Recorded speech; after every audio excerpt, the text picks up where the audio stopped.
बिस्मिल्लाहिर्रहमानिर्रहीम, अस्सलाम वालेकुम। नाज़रीन, आप देख रहे हैं दिला स्टार। मैं हूँ यासिर रशीद और मेरे साथ हैं सीनियर सहाफ़ी राना मोहम्मद अजीम साहब। नाज़रीन, सुबह 3:50 पर डहरकी के करीब एक अफसोसनाक हादसा पेश आया।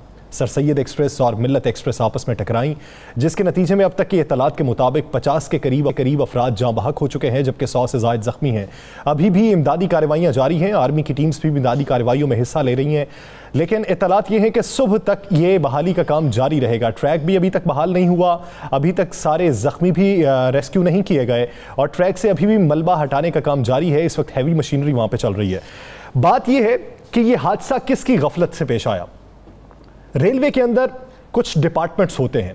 अगर ये कहा जाए कि कुछ दिनों पहले डीएसए रेलवे जो है, जिनका ताल्लुक सक्खर से है, वो सीईओ रेलवे को एक खत लिखते हैं जिसके अंदर ये लिखा गया कि इस पैच के अंदर बहुत सा रेलवे ट्रैक ऐसा है जो खराब हो चुका है, जिसकी मरम्मत होने वाली है। हम दहाइयों से ये देखते आए हैं कि जब गर्मी बहुत ज़्यादा पड़ती है तो क्रैक आ जाते हैं और रेलवे ट्रैक भी टूट जाता है, लेकिन उस पर भी कोई काम नहीं किया गया। एक ज़ख्मी शाहिद का ये कहना है कि जो उस वक्त मौके पर मौजूद था, उसका ये कहना था कि जब कैंट स्टेशन से ट्रेन चली उस वक्त ये बात हो रही थी कि ये जिस औजार से, ये जिस आले से ये जोड़ी जाती है, वो आला ख़राब है। उसकी मुरम्मत करने के बाद उसे रवाना कर दिया गया। अब मेंटेनेंस डिपार्टमेंट डालेगा ट्रैफिक पे, ट्रैफिक वाले सिविल पे, सिविल वाले किसी दूसरे पे। देखना यह है कि कुर्बानी का बकरा किसे बनाया जाता है। अब ये किस पर शामत आती है। हर जानिब से इस्तीफे के मुतालबे भी हो रहे हैं। जब वज़ीर आज़म इमरान खान साहब अपोजिशन में थे तब उन्होंने भी इस्तीफे का मुतालबा किया था। अब ये ऊंट किस करवट बैठेगा और आखिर गलती थी किसकी। राना साहब की तरफ रुजू करते हैं। राना साहब, अगर हम माजी में होने वाले ट्रेन हादसा देखें, इंक्वायरीज देखें, तो जो अफसरान थे वो या तो 11वें ग्रेड के, 12वें के, 14वें के, उनको कुर्बानी का बकरा बनाया गया। अभी तक कुर्बानी किसी बड़े की नहीं हुई, किसी वजीर का इस्तीफा नहीं हुआ किसी बड़े हादसे पे। ये बनेगा क्या, इसकी बहाली किस तरीके की होगी और आज के हादसे की गलती किसके सर पे जाती। बिस्मिल्लाहिर्रहमानिर्रहीम, अस्सलातु वस्सलामु अलैका या सय्यदी या रसूलल्लाह, अस्सलातु वस्सलामु अलैका या सय्यदी या हबीबल्लाह। या सर, आज का दिन पूरी कौम के लिए बड़े गम का दिन है। पूरी कौम आज इस दिन को याद रखेगी कि इस दिन एक ऐसा ट्रेन हादसा हुआ जिसमें 50 के करीब लोग अपनी जान की बाजी हार गए अब तक। और इस हादसे पे सुबह से लेकर शाम तक सिर्फ सियासत हो रही, कोई और चीज़ नहीं हो रही। आपने किसी हुकूमती शख्सियत, किसी अपोजिशन लीडर, किसी सरकारी अफसर, किसी साबिक वज़ीर, कोई मौजूदा वज़ीर, किसी एक के चेहरे पे मलामत, अफसोस, दुख, कोई चीज़ देखी है? किसी के एक का चेहरा ऐसा कि जिससे वो कहे वाकई आज दुख का दिन है, वाकई आज हमें कब सबको मिलकर इस पे सोचना चाहिए, एक एजेंडे पे सोचना चाहिए कि ये ट्रेन हादसे किस तरह ख़त्म हो सकते हैं, किस तरह जानें बचाई जा सकती हैं, किस तरीके से इसके जो ज़िम्मेदारान उनको तयन किया जा सकता है। किसी एक ने नहीं कहा। बुलावल साहब ने ज़रूर कहा कि आज गम का दिन है, इसी पे बहस करो। क्या उसी पे बहस हुई? बुलावल साहब कुछ कह रहे हैं, सईद गनी साहब उसके बाद प्रेस कॉन्फ्रेंस कुछ कर रहे हैं, कोई कुछ कह रहा है। आज इस ट्रैफिक हादसे पे, ट्रैफिक हादसा है ना, ट्रेन का हादसा बहुत बड़ा हादसा है। इस हादसे पे ये ज़रूर हुआ है कि अपोजिशन को एक और मौका मिल गया और हुकूमती ज़िम्मेदारान को भी मौका मिल गया कि किस तरीके से बाकी चीज़ों से तवज्जो हटाएं और इसी पे सब करें। कितने लोग वहाँ पहुँचे हैं इमदादी कामों के लिए, कितनी सियासी जमातों के ऐसे विंग जिन्हें हिदमतकार विंग कहते हैं, जिन्हें हिदमत हलक का विंग कहते हैं, जिन्हें दूसरे विंग कहते हैं, वो आप वहाँ पे पहुँचे हैं। कितने लोग हैं जिन्होंने ज़ख्मियों के लिए खून का अतिया देने गए हैं सियासी जमातों से। सिर्फ सियासत हो रही है। अब मैं आपको बिल्कुल संजीदा एक चीज़ और आपको एक्सक्लूसिव चीज़ बता दूँ। आज बड़ा गौर किया जा रहा है। वज़ीर आज़म पाकिस्तान के पास चंद अहम उनके करीबी अफराद ने बैठ के कहा कि वज़ीर आज़म साहब, आपके दौरे हुकूमत में जो बड़े हादसे हुए हैं उसमें एक ये भी बड़ा हादसा है। इसमें कोई सिलेंडर ब्लास्ट नहीं हुआ, इसमें कोई चूल्हा नहीं जला, गैस का सिलेंडर लीक नहीं हुआ, ये बाकायदा एक टेक्निकल प्रॉब्लम आई है। और इसमें इस दफ़ा अगर आप एक्शन लेते के वाकई ज़िम्मेदारान को सज़ा देते हैं और वाकई कोई बड़ा इस्तीफ़ा लेते हैं, यासर मैं ये बात कह रहा हूँ, वो बड़ा इस्तीफ़ा सेक्रेटरी रेलवे का हो सकता है, पार्लिमानी सेक्रेटरी का हो सकता है, वज़ीर का हो सकता है, रेलवे के किसी आला अफसर का हो सकता है, कोई जबरन सज़ा दी जा सकती है। लेकिन अब मैं आपको बता दूं, आज ये गौर हो रहा है कि अब ये 7वें 8वें 9वें 10वें 11वें 12वें या 13वें ग्रेड के अफसर पे या मुलाजिम पे नहीं डाला जाएगा। आपको पता है कि बाकायदा इस ट्रैक के हवाले से 13 नोटिस जारी हुए हैं, 13 नोटिस जारी हैं। हालिया नोटिस तो एक हफ्ता पहले ही, ये तो एक उससे पहले भी। और क्या नहीं पता इनको कि इस ट्रैक पे क्या हो सकता है? क्या गर्मी की जो लहर आई है, क्या इसका मतलब इनको इल्म नहीं था? क्या इस ट्रेन की सूरत हाल या उस ट्रैक की सूरत हाल के मतलब इल्म नहीं था? सब कुछ था। और मैं आपको ये भी बता दूं कि इस हादसे पे सिर्फ वज़ीर-ए-आज़म पाकिस्तान की टीम इंक्वायरी नहीं कर रही, 2 अहमदारों की टीमें भी इंक्वायरी कर रही हैं। राना साहब, वो एनी शाहिद ने जो कहा कि जब कैंट स्टेशन से जब ट्रेन चली तो क्लम्प का इशू था और क्लम्प को लेकर वो उसकी मरम्मत भी की गई और मेंटेनेंस डिपार्टमेंट जो है वो ट्रेन चलने से पहले एक सर्टिफिकेट भी जारी करता है, उन्होंने वो भी जारी किया। तो वो उसकी शहादत को किस हद तक माना जाएगा? देखिए, उसकी शहादत को तो माना जाएगा, बेहतरीन शहादत है उसकी और बड़ी अच्छी है, लेकिन उस शहादत से पहले इस चीज़ को भी माना जाएगा कि इसको NOC किसने जारी किया कि ट्रेन को चलने दिया जाए? ट्रैक को उस डिपार्टमेंट को पूछा जाएगा। उसके बाद क्या मोहतरम जो वहाँ पे ज़िम्मेदारान बैठे हैं हुकूमत से लेकर ब्यूरोक्रेसी में, वो झक मारने के लिए बैठे हुए थे? यासर, मैं आपको ये बिल्कुल आपको एक्सक्लूसिव चीज़ दे रहा हूँ, इस हादसे के बाद एक बड़ी कुर्बानी हो रही है। देख लीजिएगा, 2 दिन में आए, 3 दिन में आए, कोई ये कहे कि मैं इस्तीफ़ा दे रहा हूँ, कोई ये कहे कि उसे निकाल दिया गया है, कोई कहे कि जनाब फलां बड़े, और ये अहम अफराद पे होगी। मैं आपको ये बिल्कुल मुसद्दका दे रहा हूँ इतला कि अहम अफराद जो है वो अब इस वाक़े की ज़िम्मेदारी किसी अहम फर्द पर पड़ेगी। राना साहब, ये कुर्बानी क्या इस निज़ाम की बहाली का बायस बन सकती? कभी भी नहीं, बिल्कुल नहीं बन सकती, 1% नहीं बन सकती। उसकी वजह है ये मसला 2 से 3 या 4 दिन डिस्कस होगा या सर, उसके बाद हो सकता है ये 2 से 3 4 दिन इस मसले को डिस्कस होते साथ ही कोई नया ऐसा मसला आ जाए कि ये मसला बिल्कुल पीछे चला जाए, और फिर जो भी वज़ीर साहब होंगे, जो भी अपोजिशन लीडर होंगे, वो इस नए मसले को लेकर चल पड़ेंगे। भाई मुझे बताएं, इस पर खुदा ना हासा, अल्लाह ना करे इस पर कोई ऐसा शख्स मरता ना जिसका किसी बहुत बड़े सियासी घराने से ताल्लुक़ होता, किसी सियासी शख्सियत से ताल्लुक़ होता, तो आप चीखो पुकार सुनते हैं। इसमें मरने वाले बेचारे गरीब लोग हैं। मुझे बताएं, जिस एक ही घर के जिनके 5 अफराद चले गए हैं, तौबा टेक सिंह, उस ख़ानदान में इस वक्त क़यामत नहीं होगी? क़यामत का समा नहीं होगा वहाँ पे? उनको क्या आप क्या समझते? हादसा है? ये हादसा नहीं है, कत्ल है। मैं ये सख्त अल्फाज कह रहा हूँ कि ये कत्ल है, इसलिए कि भाई हम टिकट लेते हैं, हम पैसे देते हैं, हम पैसे दे के सिक्योरिटी वहाँ पे क्लीनेस होती है कि जनाब आपको आपकी मंजिल तक पहुँचाया जाएगा। ये टिकट किस चीज़ की ली जाती है? कि आपको आपकी मंजिल तक पहुँचाया जाएगा। क्या किसी जगह एक होता है ट्रेन हादसा अचानक हो जाना, एक होता है जब जिसमें खुद ये कहते हैं कि जनाब ट्रैक ख़राब था, जी फलां हो गया, तो ख़राब था क्यों ट्रेन चलाई वहाँ पे? इतना अर्सा ट्रेनें बंद रही हैं, रोक देते ट्रेन। अपने पैसे कमाने अजीज़ थे, अपनी दिहाड़ी लगाने अजीज़ थी। जो वहाँ पे अमला बैठा था, क्या वो दिहाड़ी नहीं लगा रहा था? क्या वो सब कुछ नहीं कर रहा था? अगर ये चीज़ें अजीज़ थी तो फिर इन जानों की तो कोई कीमत नहीं। यासर साहब, इस पे बहुत से अहम तरीन ज़िम्मेदारान जो इंक्वायरी कर रहे हैं। मैं कुछ चीज़ें अभी सामने नहीं लाना चाहता, लेकिन मैं आपको ये बता दूँ कि इस दफ़ा कुर्बानी छोटी नहीं होगी, कुर्बानी बड़ी होगी। और बड़ी जो कुर्बानी होगी उसके बाद कुर्बानी का फ़ायदा क्या? अगर वो कुर्बानी इस वजारत से होती है, किसी और वजारत में हो जाती है, इस सेक्रेटेरिएट से होती है, किसी और में हो जाती है, तो उसका क्या फ़ायदा हो? मैं तो कह रही हूँ फ़ायदा उसी वक्त होगा जब इस एक इशू पर तमाम अपोजिशन जमातें बैठ जाएँ। जिस तरह अपोजिशन बनी हुई है ना 9 जमातों की, वो बैठ जाए। कौन बैठे? राना साहब, आज बिलावल भुट्टो इस इशू पे बात करते हुए किसी को कागजी लीडर कह दें तो कौन बैठेगा? नारोवाल के कागजी लीडर एहसन इकबाल को कह दिया ना उन्होंने। तो मैंने तो आपको पिछले प्रोग्राम में भी कहा था, जनाब लोग कहते थे कि ये सारे इकट्ठे होंगे, मैंने कहा था कोई इकट्ठे नहीं होंगे, ये सब आप अपनी सियासत करेंगे। आज भी ये सियासत हो गई है ना। तो ये अगर तो इस निज़ाम को दुरुस्त करना है तो फिर इन सब को बैठना पड़ेगा और बैठ कर इसका हल निकालना पड़ेगा। बंद कर दें ट्रेन को कुछ अरसे के लिए, पहले अपना ट्रैक दुरुस्त कर लें, पहले आवाम को उनके तहफ़्फ़ुज़ दे दें, पहले इस बात की यकीन दहानी कर लें कि जनाब ये ठीक है। अगर आप आज ये नहीं करेंगे तो मेरे को कुछ नहीं होगा। होगा क्या? मैं आपको बता दूं, सज़ा तो मैंने क्या इस दफ़ा बड़ी कुर्बानी तो होगी, लेकिन इस निज़ाम को दुरुस्त करने के लिए फिर आपको बहुत कुछ करना पड़ेगा। फिर बहुत से लोग हैं, पहले तो ये चेक करें ना ज़रा। चले मैं एक और ख़बर दे ही देता हूँ, और ये मैं चैलेंज से ख़बर दे रहा हूँ। एक जो इंक्वायरी हो रही है उसमें तो ये भी है कि जनाब इस ट्रैक की मरम्मत के लिए कितनी दफ़ा कितने पैसे मंजूर हुए हैं और उन पैसों में जो जो इस ट्रैक की मरम्मत पे लगा है उनमें से 1% भी वहाँ नहीं लगा, तो वो पैसे किस किस के पास गए। ये यासर साहब मैं आपको बिल्कुल दुरुस्त कह रहा हूँ, ये इंक्वायरी रिपोर्ट कल या परसों आपके सामने आ जाएगी, नहीं तो हम अपने प्रोग्राम में इसको ले आएंगे, प्रोग्राम में ला के हम इसे बेनकाब कर देंगे।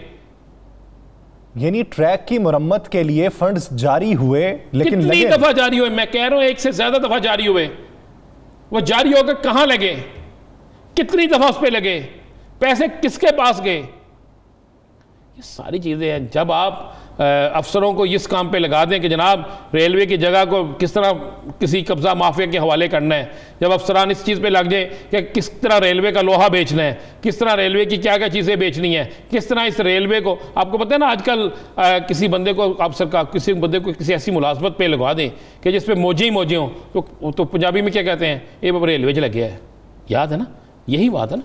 तो ये रेलवे जो है ना ये मौजों के लिए रखा हुआ है महकमा रेलवे जो है, और इसमें कितने लोगों की जानें जा चुकी हैं। आप देखें ना शेर रशीद के दौर में 90 ट्रेन हादसे होते हैं, आतिश ज़दगी के 9 वाक़यात, आतिश ज़दगी के 9 वाक़यात हैं। सवाती साहब का दौर आया, ये आप देख लें, ख्वाजा साद रफ़ीक साहब के दौर में भी हुए, किस दौर में नहीं हुए। और आज तो मुझे हैरानगी हुई कि कह दिया गया कि ख्वाजा साद रफ़ीक किसके ज़िम्मेदार हैं। भाई 3 साल पहले तो छोड़ के चले गए ना, 3 साल में आपने ज़िम्मेदारी किया ही कुछ नहीं, इसका मतलब 3 साल बेकार गए। रेलवे में कोई ऐसा काम नहीं किया कि साबका हुकूमत के किसी एक चीज़ को दुरुस्त कर सकते। भाई इसकी जिम्मेदारी डालनी है, सबसे पहले अपने आप पे डालें।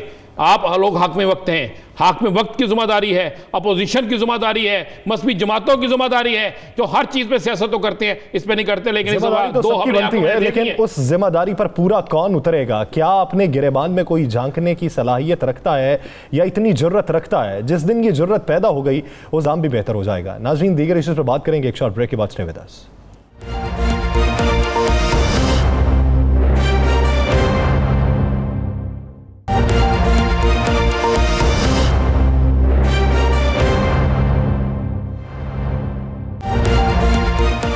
Welcome back. नाज़रीन, आगे बढ़ेंगे और बात करेंगे बजट के हवाले से जो 4 दिन बाद पेश होने जा रहा है। 11 तारीख को वफाकी असम्बली में बजट पेश किया जाएगा। सूबों का हिस्सा भी मुख्तस कर दिया गया है। सिंध ने फिर एतराज़ उठाया। वज़ीर आला सिंध मुराद अली शाह ने कहा है कि पंजाब की निस्बत हमें हक कम दिया जा रहा है, वावेला भी मचाया जा रहा है। हुकूमत ये मौक़िफ़ रखती है कि कोई नया टैक्स नहीं लगेगा। दूसरी जानिब IMF के साथ जो बातचीत चल रही है उस पर अभी डेडलॉक बरकरार है। अब देखना यह है कि बिजली की कीमतें और पेट्रोल की कीमत जिसका मुतालबा IMF की तरफ से किया जा रहा है, क्या हुकूमत वो मानती है? अगर हुकूमत मान लेती है तो फिर नए टैक्सों के हवाले से हुकूमत के जो दावे हैं वो किस हद तक सच साबित होंगे, और अगर नहीं मानती तो फिर IMF के साथ अगली डील किस तरीके से चलेगी। इस पूरे सियासी और माशी मंजरनामे पर बात करने के लिए हमें ज्वाइन किया माहिर डॉक्टर शाहिद हसन सिद्दीकी साहब ने। डॉक्टर साहब, बहुत शुक्रिया आपके वक्त का।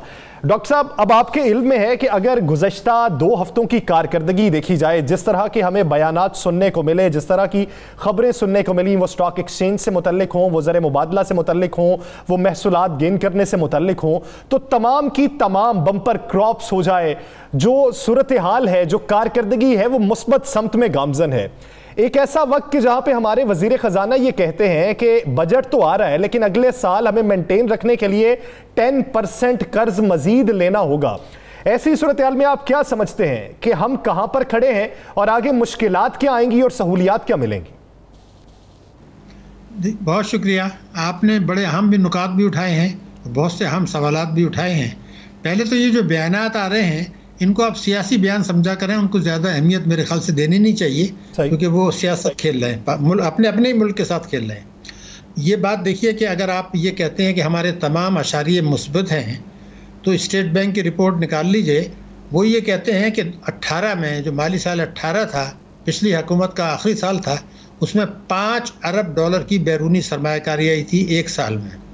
इस हुकूमत के 2 साल और 9 महीने में $3 अरब की मजमूई तौर पर आई है बैरूनी सरमायाकारी, यानी $11 अरब का झटका लग गया। फिर अब ये स्टॉक एक्सचेंज ऊपर क्यों जा रहा है उसकी भी वजह मैं आपको बता दूं। जुलाई से मार्च तक बाहर से जो इन्वेस्टमेंट आया था पोर्टफोलियो यानी स्टॉक एक्सचेंज में, वो 0 था 9 महीने का। अप्रैल के महीने में $2.7 अरब आ गया है, और वो इसमें आप देखेंगे कि चंद हफ्तों में 25, 30, 35% सालाना नहीं बल्कि चंद हफ्तों में इतना मुनाफा कमा के वो बाहर चला जाएगा। और स्टॉक एक्सचेंज फिर एक झटका खाएगा जैसे चंद महीने पहले खाया था। एक तो ये चीज़ हो गई।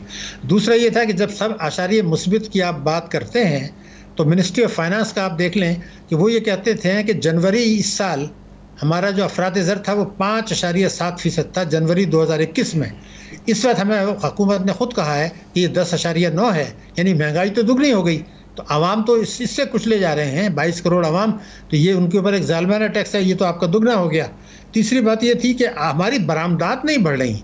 आप ये देखें कि जब इमरान खान साहब ने हलफ उठाया था 124 रुपये का $1 था, आज 154 रुपये का है, 30 रुपये कम हो गए। मगर इस दौरान में बड़े पैमाने पर मराद दी, मगर 2018 से अब तक 3 वर्षों में बरामदात में इजाफा जो हुआ है वो सिर्फ $1.6 अरब, यानी बरामदात GDP का तनासुब गिरा है, और ये एक बहुत बड़ी नाकामी है। दूसरी बड़ी नाकामी है वो टैक्सों के सिलसिले में। वो मैं आपको बता दूं कि 2003 में कि जो था टैक्स वसूली हुई थी, 2008 में उससे दुगनी हो गई थी। 2008 में जो वसूली हुई थी 2013 में दुगनी हो गई थी, और 2013 में जो वसूली थी वो 2018 में हो गई थी। लेकिन अब इस दौर में वो दुगनी होने नहीं जा रही, बल्कि कोई 700 अरब 800 अरब रुपए का शॉर्टफॉल आएगा। साहब, आपका कहना है कि हुकूमत जो है वो जो दावे कर रही है, जो हुकूमती दावे हैं, जो हुकूमत के मुआशी माहिरीन बैठते हैं, मुआशी इशारे दिए जाते हैं, जो माहिरीन उनके बैठ के बात करते हैं, हर हुकूमत जितने दावे कर रही हैं वो सब झूठ है? नहीं, मैंने ये नहीं कहा। मैंने ये कहा कि स्टेट बैंक की रिपोर्टें और मिनिस्ट्री ऑफ फाइनेंस की जो रिपोर्टें इकोनॉमिक सर्वे में हैं उसके मुकाबले में झूठ बोल रहे हैं। मैं ये नहीं कह रहा कि मैं वो स्टेट बैंक कह रहा है कि झूठ बोल रहे हैं। मिनिस्ट्री ऑफ फाइनेंस का जो इकोनॉमिक सर्वे है, आप क्या समझते हैं कि पाकिस्तान का माशियत जो है ये किस तरह ठीक हो सकते हैं, किस तरह हम स्टैंड ले सकते हैं, क्या करना चाहिए? देखिए, बात ये थी कि पाकिस्तान एक ऐसा मुल्क है जिसको अल्लाह ताला ने जो वसाइल दिए हैं वो बहुत से दुनिया के दूसरे मुल्कों से ज़्यादा हैं। हमारे जो लोग हैं जफाकश मेहनती हैं, वो भी बहुत से दुनिया के दूसरे मुल्कों से ज़्यादा हैं, इसमें कतई कोई शुबा नहीं है। लेकिन हमारा एक टैक्स GDP तनासुब जो है वो वन ऑफ द लोएस्ट है दुनिया में। हमारी जो सरमायाकारी है वो one of the lowest in the world है। और हमारे जो आपके ये कौमी बचतें हैं जो किसी ज़माने में डोमेस्टिक सेविंग जिन्हें आप कहते हैं, ये 18-19% होती थी, वो अब 4% पे आ गए। अच्छा डॉक्टर साहब, मैं अभी हालिया सूरत हाल पे बात कर लेता हूँ। आज ही की खबर है कि ब्लूमबर्ग की जानिब से एक रिपोर्ट शाया की गई जिसमें पाकिस्तान के इक़दामात को ड्यूरिंग कोविड काबिल सताइश करार दिया गया कि जिस तरह मईशत को बरकरार रखा और ये गिरती मईशत को संभाला दे दिया। अब क्या ब्लूमबर्ग की रिपोर्ट भी हम मोनोपोली समझ रहे हैं? नहीं, मैं आपसे अर्ज कर दूं, जो हमारा मुल्क है, हमारा दर्द होगा, हमें होगा, उनको तो नहीं होगा ना। बात यह है कि स्टेट बैंक के गवर्नर ने क्या कहा है वो मैं आपको बता दूं कि जो पाकिस्तान की मईशत में बेहतरी आई है उसमें स्टेट बैंक की पॉलिसियों का दखल है। उन्होंने हुकूमत की पॉलिसी को नहीं क्रेडिट दिया है, मगर उनकी पॉलिसी क्या है वो मैं आपको बता दूं, और मैं एक एक लफ्ज़ की जिम्मेदारी कबूल करूँगा। ब्लूमबर्ग को तो ज़रूरत नहीं है ना कि वो लोगों की तकलीफ देखें। स्टेट बैंक ने ये किया कि मैं फरवरी में चले जाइए, फरवरी 2020 में उस वक्त जो शरह सूद था वो 13.25 था। जून में यानी 3 महीने के अंदर उन्होंने उसको 7% पर ले आए। तो ख़ुद गवर्नर ने कहा कि सारी दुनिया में किसी मुल्क ने शरह सूद में इतनी कमी नहीं की। तो उसकी वजह से जो लोग कर्जे ले रहे हैं उनको फ़ायदा हुआ, कम शरह सूद पर कर्जे लेके मईशत को बढ़ा दिया। लेकिन उसको नुकसान कैसे पूरा किया ये है आम। वही नुकसान इस तरह पूरा किया कि फरवरी 2020 में एक आदमी जिसने बैंक में एक पैसा रखा था 1 लाख रुपया बचत खाते में, उसको एक साल में 11,000 रुपये मिलने थे 1 लाख के ऊपर। स्टेट बैंक ने उसकी शरह गिरा के अब 5,500 दे रहे हैं उसको। हालांकि वो खाते नफ़ा नुकसान में शिरकत पर थे, उसका डिस्काउंट रेट से कोई ताल्लुक़ नहीं था। तो ये जो स्टेट बैंक का कदम है कि 2 करोड़ से ज़्यादा लोगों को 500 अरब रुपए का नुकसान पहुँचाया कानून तोड़कर। वो कानून कौन सा तोड़ा वो भी मैं आपको बता दूं, 26A4 banking companies ordinance, 40A banking companies ordinance, आईने पाकिस्तान की शिक 3। तो अगर आप कानून तोड़कर 2 करोड़ से ज़्यादा लोगों को कुचलेंगे और उनसे 500 अरब रुपए घसीट के बोरोअर्स को दे देंगे तो फिर ये तो जो तरक्की तो होगी उनको। लेकिन ब्लूमबर्ग को तो जरूरत नहीं है ना कि आपके कानून कंपेयर करता फिरे। डॉक्टर साहब, नए बजट में जो बजट आ रहा है चंद दिन बाद, उसमें कहा जा रहा है कोई इजाफी टैक्स नहीं लगेगा और बल्कि टैक्स जो है वो ख़त्म करने की तजवीज़ है कि टैक्स ख़त्म किया जाएगा, तो अगर टैक्स नहीं लगेंगे या टैक्स ख़त्म कर दिए जाते हैं या शरह कम कर दी जाती है, तो फिर किस तरीके से ये अपने अखराजात जो हैं वो पूरे कर सकेंगे, किस तरीके से आगे चल सकेंगे? देखिए, बात ये 3 चीज़ें हैं। पहले तो ये है कि आप तीनों साल देख लीजिए, जो तरक्याती अखराजात वफाक रखते हैं और जो सूबे रखते हैं उसमें सब कटौती करते हैं, उतना खर्च ही नहीं करते। तो एक तो तरफ ये मिसाल के तौर पर आप सिंध को ले लीजिए या बलूचिस्तान को, वो ये शोर करते हैं कि वफाक ने मुझे पैसे नहीं दिए, शोर करते हैं पब्लिकली। दूसरी तरफ जो पैसे मिलते हैं कम, उसको खर्च नहीं करते, वफाक को अमलन वापस कर देते हैं ताकि बजट खजाना कम कर लो। ये पाकिस्तान में तमाशा चल रहा है। केपी में जब इमरान खान साहब की हुकूमत थी और सेंटर में जो है नवाज शरीफ की थी, तो वो हुकूमत को ज़रूर क्रिटिसाइज़ करते थे, नवाज शरीफ को, लेकिन उन्होंने भी सूबे में फाजिल बजट दिया और वो खर्च नहीं किए, तरक्याती खर्चात में कटौती की। लेकिन इस बार कुलिया शौकत तरीन साहब कुछ और बता रहे हैं। उनका ये कहना है कि अगर हम नए टैक्स नहीं लगाएंगे तो फिर जो आमदनी है हुकूमत की वो महसूलात के जरिए पूरी की जाएंगी, जिसका टारगेट 5,500 अरब से ऊपर रख दिया। अब वो ये है कि वो महसूलात किस तरीके से पूरी करेंगे जब टैक्स नहीं आप लगा रहे। तो उनकी उसमें मंतिक ये है कि हम टैक्स नेट में दीगर लोगों को लेके आएंगे जो अभी तक आए नहीं। जब आपने एमएनएसटी स्कीम दी तो उसमें उतने लोग नहीं आए, तो अब क्या फॉर्मूला होगा कि लोग राग़िब हो जाएंगे? देखिए, बात ये थी, मैंने आपसे शुरू में कहा था कि हम लोग सियासत करते हैं मईशत के अंदर। पहली बात मैं आपको ये बताऊं कि 3 वर्षों में इस हुकूमत ने जो टैक्सों के अहदाफ रखे थे उसमें मजमूई तौर पर 2400 अरब रुपया हदफ से कम वसूल हुआ है। ये ऑफिशियल फिगर मैं आपको बता रहा हूँ, 2400 अरब रुपया। अब आप शौकत तरीन साहब की बात कर रहे हैं तो फिर मैं मजबूरन मैं थोड़ा सा आपको बता दूं कि हलफ उठाने से चंद हफ्ते पहले उन्होंने एक चैनल पर यह कहा था कि तहरीक इंसाफ की हुकूमत ने मईशत का बेड़ा गर्क कर दिया, उसकी सिम दुरुस्त नहीं है और उसको ठीक करने में 5 साल लगेंगे। ये उनके अल्फाज रिकॉर्डेड हैं। उसके बाद जिस दिन हलफ उठाया उसके चंद दिन बाद उन्होंने क्या कहा कि तहरीक इंसाफ की हुकूमत ने मईशत बहाल कर दी थी, मगर कोविड-19 की वजह से हालत ख़राब हो गई, वरना हमारी मईशत तो ऊपर जा रही थी। ये दोनों रिकॉर्ड पर मौजूद है ना। तो ये बातें वो तो एक सियासत कर रहे हैं। अगले साल अगर आप ये समझ रहे हैं कि ये जो हदफ रख रहे हैं जो भी है 4.8 पहले 5,000, वो हदफ हासिल नहीं होगा, ना वो हासिल करने की कोशिश करेंगे। ये भी मैं आपको बता दूं, अगले बजट में जो कुछ ये रखेंगे तरक्याती अखराजात में कटौती करेंगे। दूसरी चीज़ अहम मैं आपको बता दूं, इस वक्त ये जो भी कर लें, पेट्रोलियम के जो मसनूआत हर 15 दिन के बाद जब रद्द-बदल होता है, वो तो बजट में नहीं होता ना, तो 15 दिन के बाद जब वो आना शुरू होगा तो वो भी आपको देना पड़ेगा। और एक और अहम बात मैं आपको बता दूं, IMF ने ये कहा है कि हम जुलाई में जो ग्रोथ रेट का दावा तहरीक इंसाफ की हुकूमत कर रही है, आप क्या समझते हैं, क्या वो भी दुरुस्त है या वो भी गलत है? नहीं, वो जो 3.94 का दावा है वो सही इसलिए है कि मेरे हिसाब से उससे ज़्यादा ग्रोथ होगी। मैं क्रिटिसाइज़ करने को बिलीव नहीं करता, मैं रिसर्च पे बिलीव करता हूँ। मेरे हिसाब से अगर वो 3.94 कह रहे हैं तो 4.25 और 4.5 के दरमियान होगी इस साल। लेकिन तो जो अगला हदफ है 4.8 का, क्या वो भी अचीव होता नजर आता है? और इस वक्त जो ऑपोजिशन ब्लेम कर रही है उसमें कितनी सदाकत? वो नहीं, अपोजिशन को छोड़ें, वो हदफ इसलिए नहीं हासिल होगा कि इस साल आपने 2000 अरब रुपए का पैकेज दिया है।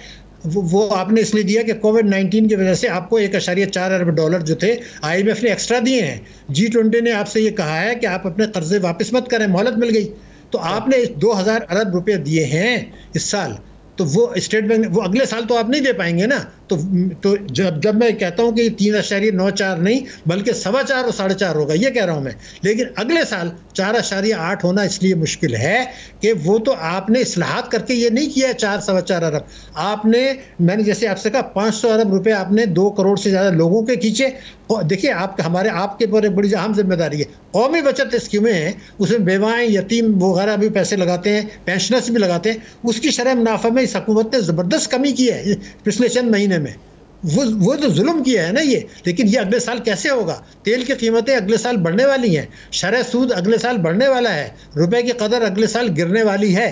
तो अगले साल वो हदफ हासिल नहीं होगा, मगर इस साल जो कह रहे हैं उससे ज़्यादा होगा। मैं तो यहाँ आने वाला बजट आप कैसा देख रहे हैं? क्या ये अवाम दोस्त बजट होगा या नहीं?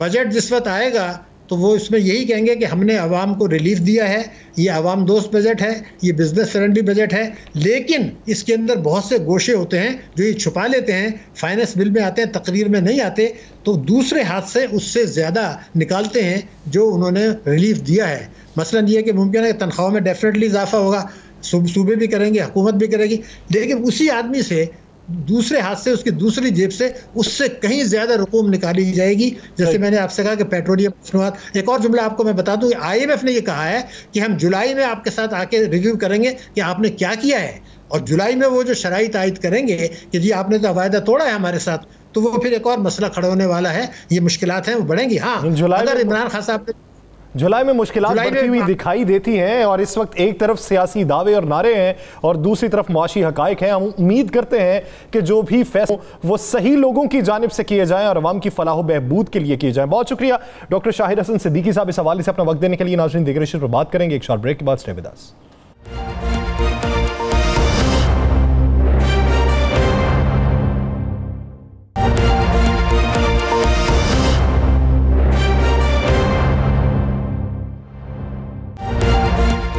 Welcome back. नाज़रीन, हमने मुआशी मंजरनामे पे भी बात की और आज मुल्क में पेश आने वाले अफसोसनाक हादसे पे भी बात की है। आगे चलकर वफाकी असम्बली के जारी इजलास पर भी बात करेंगे कि जिसमें आज जिस तरह की तंज़ो मज़ा हुए, जिस तरह एक दूसरे को तनकीद का निशाना बनाया गया, एक इशू जिस पर सबको मिल बैठना चाहिए था उस इशू पर बात की गई। दूसरी जानिब सिंध की जानिब से वफाक के बारे में जो बातें की जा रही हैं कि वफाक अब सिंध का पानी काट रहा है, मुआशी तौर पर सिंध को काट रहा है, तो वफाक की जिम्मेदारी क्या बनती है कि सिंध के साथ कैसा सलूक किया जाए। इस सब पर बात करने के लिए हमें ज्वाइन किया है वजीर ट्रांसपोर्ट सिंध अवैस कादर शाह साहब। बहुत शुक्रिया आपके वक्त का। शाह साहब, आपका ताल्लुक सखर से है और आज अफसोसनाक जो वाकया पेश आया डहरकी के मकाम पर, आप भी उस जगह से वाकिफ़ हैं, उसके मोहल्ले वकू से वाकिफ़ हैं, और जिस तरह की दरखास्तें दी जाती रहीं ट्रैक के हवाले से आप उसमें बखूबी वाकिफ़ हैं। आप क्या समझते हैं कि आज जिस तरह इल्ज़ामात लगाए गए, पाकिस्तान पीपल्स पार्टी ने बेड़ा गर्क किया, पाकिस्तान मुस्लिम लीग नून ने ट्रैक तबाह किए हैं, ये उसी की हमें आज खुमियाजा भुगतना पड़ रहा है। ये इस तरह के बयानात आज होने चाहिए थे या मिल बैठकर बेहतरी का फैसला किया जाना चाहिए था? वो जो मर गए या जो जख्मी हुए उनके लवाहिकीन की दादरसी की जानी चाहिए थी। बिस्मिल्लाहिर्रहमानिर्रहीम। देखिए जी, बड़े अफसोस की बात है। एक तो जो सुबह अर्ली इन द मॉर्निंग जब इस बात का पता चला, और पहले ही मैंने अपने सखर के डीसी को कॉल किया, फिर कोटकी के डीसी से बात हुई, वो ऑन द वे पहुंच चुके थे। वो वहाँ पे साइट पे बहुत से हमारे डिस्ट्रिक्ट के अफसरान पहुंच चुके थे, हमारी सखर की एडमिनिस्ट्रेशन भी मूव हो चुकी थी और हॉस्पिटल्स एम्बुलेंस भी रवाना कर दी गई थी। उस वक्त तो सिर्फ हमारी कोशिश ये थी कि सबसे पहले जो जख्मी अंदर हैं उनको सबसे पहले निकाला जाए, किसी तरीके से उनको तिब्बी इमदाद दी जाए, हॉस्पिटल की तरफ रवाना की जाए, और जो डेड बॉडीज हैं उनको भी मॉर्ग की तरफ रवाना किया जाए। अब जिस तरह मतलब सुबह 8-9 बजे के बाद जब हमारे वफाक में बैठे हुए बड़े बड़े जो सियासतदान अपने आप को समझते हैं उनकी आंख खुली, तो उनके अफसोसनाक बयानात आना शुरू हो गए। अब ये कि 3 साल गुजर चुके हैं, शेख रशीद साहब 2.5 साल तक बहुत बड़े बड़े दावे करते रहे, बयानात देते रहे, और उन्होंने परफॉर्म कुछ नहीं किया। उनको परफॉर्म ना करने का तोहफा इंटीरियर मिनिस्ट्री मिल गई। आजम थवाती साहब, जिनको पहले मिनिस्ट्री से हटाया गया था, और किस इल्जाम पे हटाया गया था कि एक आदमी के साथ, उसने मासूम आदमी के साथ जो ज्यादती हुई, वो उनकी फसल में कोई भैंस घुसी या कुछ हुआ, उस पर IG भी तब्दील हुआ, DIG भी तब्दील हुआ, बहुत सी चीजें हुई। देखिए, जिन लोगों का माइंड सेट ये है कि वो आम आदमी को आदमी नहीं समझते, उनके डिसीजंस पे आप क्या बात करेंगे, उनकी बातों को हम क्या यहाँ पे बयान करें। बहुत अफसोस की बात है कि एक इतना बड़ा डिपार्टमेंट जो पहले बिल्कुल ठीक चलता था, जी हादसा होते हैं दुनिया में, हर जगह पे होते हैं, तरक्की याफ्ता मुल्कों में भी होते हैं, लेकिन यहाँ पे ये वहाँ पे ये एटीट्यूड नहीं होता। जिस वक्त हमें रेस्क्यू ऑपरेशन में सबको मिल के काम करना चाहिए था, उस वक्त इल्जाम तराशी ट्वीट पे शुरू हो गई फवाद चौधरी साहब की कि 1122 जी सिंध गवर्नमेंट का नुकसान, तो उनका वो कमी है, उन्होंने नहीं बनाया, हमारे पास रेस्क्यू है। तो भाई, इस वक्त सिंध गवर्नमेंट रेस्क्यू कर रही है, आप ये तो बताएं कि इतना बड़ा डिपार्टमेंट, रेलवे डिपार्टमेंट, उसका आपने दिवालिया निकाल दिया, आपके पास फंड्स भी मौजूद हैं, फेडरल गवर्नमेंट आपके पास है, आपके खुद के अफसरान ये कह रहे हैं कि इस सखर रीजन जो है, जो टंडो आदम से रहीमयार खान तक शुरू होती है, उसमें 13 ऐसे मकामात हैं जो उन्होंने पॉइंट आउट किए हैं तो जो बहुत वनरेबल हैं, जहाँ पे हादसा होते रहेंगे, ऑल द वे ट्रैक जो है उसकी हालत इतनी खराब है कि वो सर्टेन स्पीड से ज्यादा उस पर ट्रेन नहीं चल सकती। बहुत सी उन्होंने निशानदेहियां भी की हुई हैं, उसके बावजूद कोई असर नहीं, कोई रिपेयर मेंटेनेंस नहीं। अवैस कागर शाह साहब, आप क्या समझते हैं कि ये हादसा जो मुसलसल होते जा रहे हैं, रुकने का नाम नहीं ले रहा, चाहे किसी की हुकूमत हो, बिल्कुल आप दुरुस्त कह रहे हैं तरक्की याफ्ता मुल्कों में होते हैं, लेकिन तरक्की याफ्ता मुल्कों में रद्द-ए-अमल चेंज होता है, रद्द-ए-अमल कुछ और होता है। अब ये जो हादसा हुआ है, क्या इस हादसे के बाद आप समझते हैं कि वजीर जो है इस हादसे के, उनको इस्तीफा दे देना चाहिए?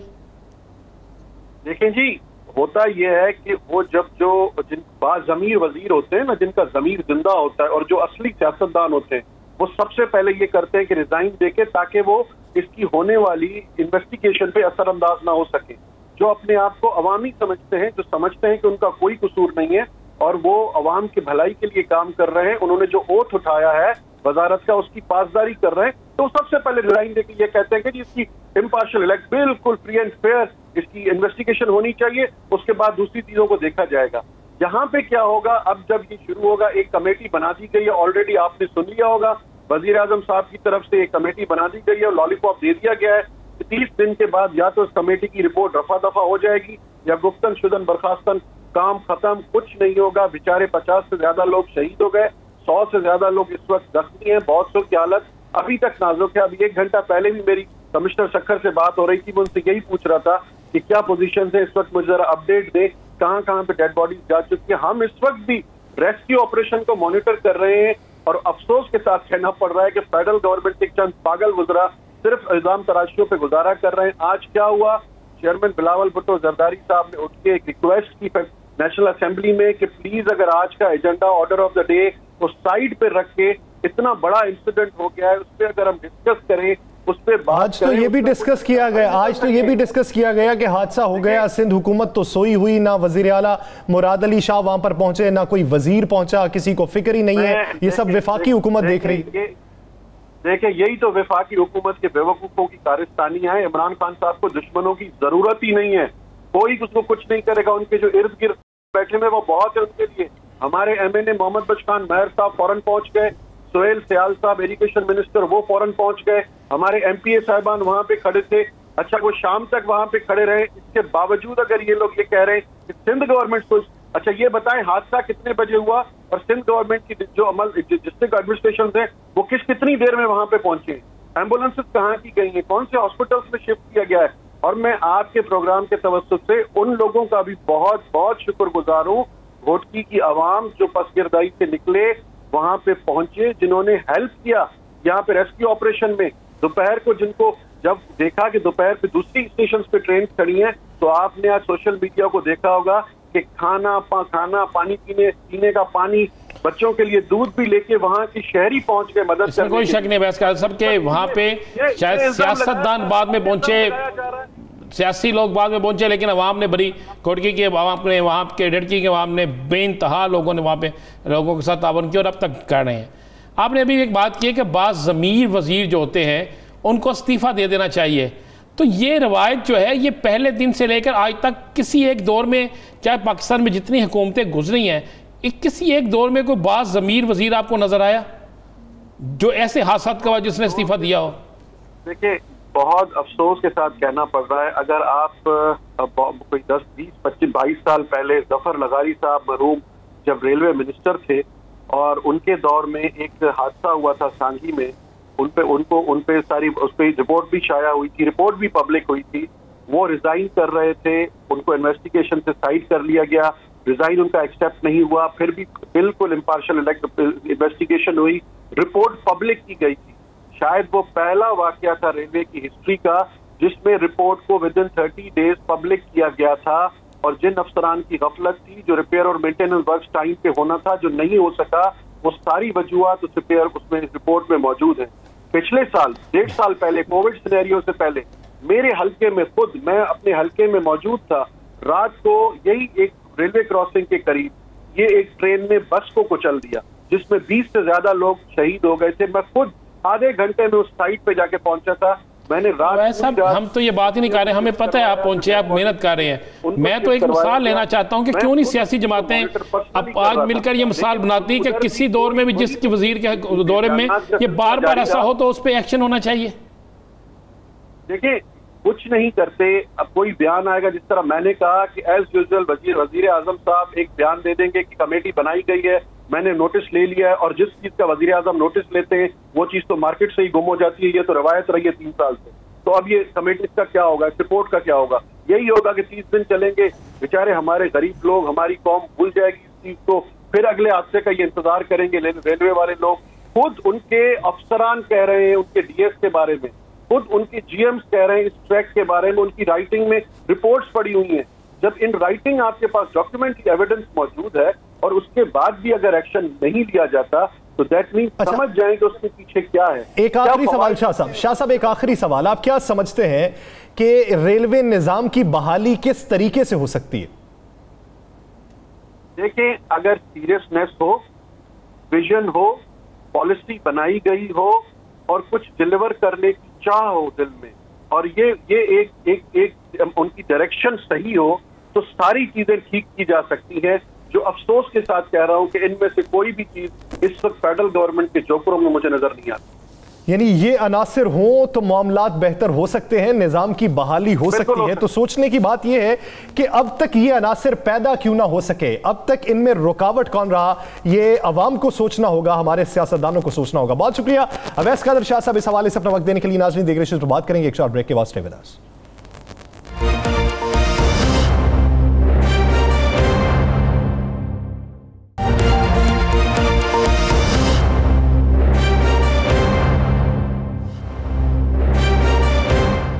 Welcome back. नाज़रीन, क्या पंजाब असम्बली में इन हाउस तब्दीली होगी? Opposition leader Punjab assembly Hamza Shahbaz मुतहर्रिक हैं, वो फिजिबिलिटी पे काम कर रहे हैं, मुख्तलिफ लोगों को टास्क भी सौंप दिया गया है। अब देखना यह है कि पाकिस्तान तहरीक इंसाफ की जानिब से कितने अराकीन का झुकाव होता है। राना साहब की तरफ बढ़ते हैं। राना साहब, वो मौक़िफ़ जो पाकिस्तान पीपल्स पार्टी अपनाती थी, अब उस पर सोच बचार पाकिस्तान मुस्लिम लीग नून कर रही है, तो क्या इस पर अमल दरामद होगा? देखिए यासर, ख़बर तो ये दुरुस्त है कि कोशिश की जा रही है, ख़बर ये दुरुस्त है, लेकिन मैं आपको अगली खबर भी दे दूँ। मियां मोहम्मद नवाज शरीफ ने पंजाब में इन हाउस तब्दीली से मना कर दिया। मैं ये आपको एक बड़ी खबर दे रहा हूँ, और ये आज की उसके बाद की डेवलपमेंट, ये उसके बाद की डेवलपमेंट कि मियां मोहम्मद नवाज शरीफ जो है वो किसी सूरत में नहीं चाहते कि इस वक्त में पंजाब में इन हाउस तब्दीली लाई जाए। उसकी वजूहात में बता दूँ। मियाँ साहब से, मियाँ शहबाज शरीफ जो है, मियाँ नवाज शरीफ, वो समझते हैं कि अगर इन हाउस तब्दीली आती है और मुस्लिम लीग नून के पास अगर हुकूमत किसी तरीके से आती है तो फिर मुस्लिम लीग नून को यहाँ पे काम नहीं करने दिया जाएगा वफाक की तरफ से, और जब मुस्लिम लीग नून को काम नहीं करने दिया जाएगा तो फिर तहरीक इंसाफ जिसकी हुकूमत हम ख़त्म करेंगे वो सियासी शहीद बन जाएंगे, और फिर हमारी यहाँ पे पोजीशन जो बेहतर बनी हुई है वो ख़राब हो जाएगी। एक वजह यह है। दूसरी वजह उन्होंने बिल्कुल क्लियर कहा है कि पंजाब में अगर तब्दीली आती है तो फिर तो वज़ीर आला कौन बनेगा? हमजा शहबाज। ना उनके अपने जो नवाज शरीफ के करीब तरीन लोग हैं उनमें से किसी ने नहीं बनना, और हमजा शहबाज को किसी सूरत में भी करीब तरीन नहीं समझा जाता, ना मरियम इस हक़ में। आप गौर करें, मरियम ने चंद दिन पहले कहा कि हम पंजाब में क्यों तब्दीली लाएं, याद है ना आपसे? अच्छा, एक वजह है कि चौधरी निसार साहब ने हलफ उठाया, तभी पंजाब तब्दीली की बातें भी चलनी शुरू हो गई। चौधरी निसार साहब, मैंने उस दिन भी कहा था, चौधरी निसार साहब पंजाब में किसी ओहदे के लिए भी इस टेन्योर में नहीं होंगे। यासर साहब, ये लिख लीजिएगा, चौधरी निसार इस टेन्योर में नहीं होंगे। और दूसरी बात, मैं आपको ये बिल्कुल कन्फर्म कर रहा हूँ कि मियाँ नवाज शरीफ ने पंजाब में तब्दीली के हवाले से मना कर दिया है, और उन्होंने अपने करीबी लोगों को ये पैगाम दे दिया है, और जिसके बाद मियाँ नवाज शरीफ के जो हमायती पंजाब में मुस्लिम लीग नून के MP हैं वो इससे पीछे हट गए हैं। हमजा शहबाज सियासी मैदान में मौजूद हैं, सियासी मैदान में रहेंगे, उनकी ये सारी चहमगोइयाँ होती रहेंगी, लेकिन आप चंद दिन बाद सुन लेंगे बिल्कुल वाज़ेह कि हम तब्दीली की तरफ नहीं जा रहे, हम कोई अदम एतमाद नहीं ला रहे, हम चाहते हैं कि ये टाइम पूरा करें ताकि ये अपने इंजाम को पहुँचे। ये लफ्ज़ अदा किए जाएंगे। और इसके बाद मैं आपको ये भी बता दूँ, पीपल्स पार्टी किसी सूरत में भी इस तब्दीली में इनके साथ नहीं होगी, किसी सूरत में भी। और जो तहरीक इंसाफ के लोग तोड़ने हैं, जिनके जो तरीन ग्रुप या दूसरी तरफ इशारा किया जा रहा है, वो भी कुछ नहीं होगा, अभी नहीं होगा। मैं फिर कह रहा हूँ, बजट है, बजट गुजरने दें। जब बजट गुजर जाएगा तो उसके बाद हालात मज़ीद चेंज होंगे। मैं फिर बार बार एक ही बात कह रहा हूँ कि शहबाज शरीफ ने बाहर जाना है, शहबाज शरीफ बाहर से होके आएंगे 2023 के इलेक्शन की तैयारी करेंगे, कोई तब्दीली नहीं आ रही। 2023 के इलेक्शन होंगे, वो इलेक्शन 6 माह पहले हो जाते हैं, 3 माह पहले हो जाते हैं, ये हो जाएगा। अफवाहें गर्दिश करती रहेंगी, उसमें कुछ सदाकत भी होगी लेकिन अमल दरामद नहीं हो सकेगा। ये सियासी गर्मा गर्मी चलाने के लिए खबर ऐसी छोड़ी जाती है या इस तरह के इकदाम किए जाते हैं। आगे बढ़ते हैं राना साहब, बात करेंगे आज़ाद कश्मीर इलेक्शन के हवाले से। आज़ाद कश्मीर इलेक्शन को लेकर पाकिस्तान तहरीक इंसाफ को अंदरूनी तौर पर मुश्किलात का सामना है। इस हवाले से एक ऑडियो कॉल भी मंजर आम पे आई है, नाज़रीन को पहले वो सुनवाते हैं, फिर आगे बढ़ते हैं। ये बेसिकली मुख्तलिफ हलकों से हैं, कोई हजीरा से है, कोई मुजफ्फराबाद कोटला से है, कोई किसी और जगह से है। तो ये को 8-10 जो उम्मीदवार असम्बली थे तो ये अरशद दाद के पास गए तो उसने इनकी जो बात है वो सुनने से इनकार कर दिया। इन लोगों का उसके ऊपर इल्ज़ाम ये था कि ये बरादरिज्म करता है, जो टिकट के अहल नहीं थे तो इसने उनको सपोर्ट दे के नए लोगों को पार्टी में ला के टिकट जारी किया है। राना साहब, आपके सोर्स क्या कहते हैं, कौन है ये शख्स और किससे बात कर रहा है, क्या बात कर रहा है? ये इसकी अगली वीडियो में ऑडियो में अगर हम सुना देते तो उसमें जो शख्स ये कह रहा है बार बार, अगर हो सके तो वो कोशिश करें कि उसमें कह रहा है कि जनाब ऊपर से लेकर नीचे तक सब ने पैसे लिए और टिकटें बिकी हैं। और जो शख्स ये बात कहे, हाँ, ये पीटीआई का टिकट होल्डर है, साहब का एमएलए है, मौजूदा टिकट होल्डर है, मौजूदा पीटीआई का अहदेदार है लाहौर का और साहब का एमएलए है। ये उसकी ऑडियो है जो कहेगा कि जनाब ऊपर से लेकर नीचे तक पैसे, क्योंकि उसमें इस ऑडियो में गालियां बड़ी निकाली गई हैं, बहुत सी ऐसी बातें की गई जो हम नहीं दिखा सकते, नहीं सुना सकते। अब आज़ाद कश्मीर का इलेक्शन जो है वो पीटीआई के लिए दर्द सर बन गया। मैंने पहले भी कहा था आपको, इसलिए कि अगर वो इलेक्शन पीटीआई हार जाती है, अगर उस इलेक्शन में पीटीआई को शिकस्त हो जाती है, उस तरह सीटें नहीं जीतती जिस तरह मुस्लिम लीग नून या पीपल्स पार्टी अपने दौर में जीत चुके हैं, तो फिर ये पाकिस्तान की सियासत में इसका बड़ा गहरा असर पड़ेगा। आपको पता है यासर, बहुत से हल्के ऐसे हैं जहाँ जिनके जो महाजरीन जो पाकिस्तान में हैं उन वो वोट कास्ट करते हैं। इस वक्त अगर पीटीआई, अगर आप देखें इस वक्त तो पीटीआई के जो उम्मीदवार हैं, मसलन आप देखें हल्के में आप शुरू हो जाते हैं LA6, यहाँ पे अली शान सोनी को टिकट दिया गया है, चौधरी अब्दुल रज़ाक पीटीआई के हैं, ये इसके मुकाबले में खड़े हो गए हैं और इसका अच्छा खासा वोट है। यहाँ पर नून लीग का उम्मीदवार भी बड़ा तगड़ा है, जिसकी वजह से पीटीआई का उम्मीदवार यहाँ पे हारने के इम्कान ज़्यादा हैं। इसी तरह LA8 कोटली जफर इकबाल मलक को टिकट दिया गया, उनके फैसले के खिलाफ की जमात के बैरिस्टर इसरार अहमद ने बगावत कर दी है पीटीआई में। इसी तरह LA9 नकियाल आसिफ इकबाल को टिकट दिया गया, नईम आरजू और दीगर उम्मीदवारों ने पीटीआई ने बगावत कर दी है। इसी तरह LA15 वस्सी बाग तनवीर इलियास को टिकट दिया गया, उनके मुकाबले में पीटीआई के कुछ लोग हो गए, तनवीर इलियास यहाँ पे मजबूत उम्मीदवार हैं। आगे आप चले जाते हैं, इसी तरह आप बाकी हलकों में चले जाते हैं, कर्नल नसीम मरहूम के बेटे समेत दीगर मामला में LA28 मुजफ्फराबाद चौधरी शहजाद है। बनेगा क्या वज़ीर आज़म तक ये सारी बातें पहुंच रही? मैं आपको एक बड़ी खबर दे दूँ ना, एक सबूतों के साथ आइंदा 24 घंटों में कुछ चीज़ें वज़ीर आज़म पाकिस्तान को जा रही हैं, सही, जिसमें कहा जा रहा है कि किन किन उम्मीदवार जिनको टिकट दी गई है उन्होंने किसने कितने कितने पैसे दिए हैं। उसमें 2 वफाकी वज़रा के नाम आ रहे हैं, उसमें तहरीक इंसाफ के एक अहम रहनुमा का नाम आ रहा है, उसमें एक बड़े बिजनेसमैन का नाम आ रहा है, साथ नाम सामने आ रहे हैं, वज़ीर आज़म तक बातें भी पहुंच रही हैं। साहब, इस पर मजीद डिटेल से कल पे बात करेंगे, आज हमारे पास वक्त कम है। नाज़रीन, आज़ाद कश्मीर के इलेक्शन से किस तरह पाकिस्तान तहरीक इंसाफ निकलती है ये देखना होगा। दिलास सर से मुझे और राना अजीम साहब को दीजिए इजाज़त, अल्लाह के बाद।